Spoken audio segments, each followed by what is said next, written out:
இந்த ஆக்டரை பாருங்கள். இவர் எவ்வளோ பெரிய ஆக்டர்னு உங்களுக்கு தெரியும்னு நினைக்கிறேன். இந்த வீடியோ வந்து பயங்கரமாக சமூக வலைதளங்களில் ட்ரெண்டிங் ஆகிட்டுருக்கு. எப்படி இருந்த மனுஷன் இப்படி ஆகிருக்காரு? என்ன ட்ரக் அடிக்டா இல்லை யாரும் அவரை ஏமாற்றிட்டாங்களா அப்படின்ற மாதிரி பல பேச்சுலாம் போயிட்டுருக்கு. என்ன நடந்திருக்கு அப்படிங்கிறது தெரியல. அவர் வந்து பார்த்திங்க அப்படின்னா சோஷியல் மீடியாவை வந்துட்டு ஒரு மாதிரி வித்தியாசமாக யூஸ் பண்ணிகிட்ருக்கிறாரு. அதில் அவருடைய இன்ஸ்டா பேஜில் இருக்கிற ஒரு சில வீடியோஸ்லாம் வந்து பார்த்திங்க அப்படின்னா இவராடா அப்படி பண்ணுறாரு அப்படிங்கிற மாதிரி நம்மளை யோசிக்க வைக்கிறது.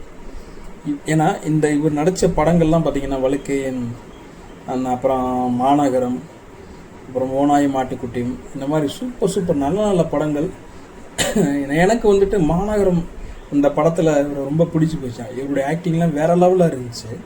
பட் என்ன நடந்துச்சுன்னே தெரியல.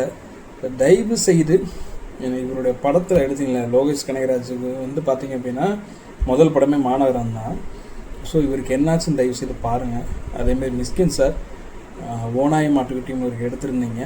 தயவு செய்து கொஞ்சம் என்னாச்சு அப்படின்னு சொல்லிட்டு பாருங்கள்.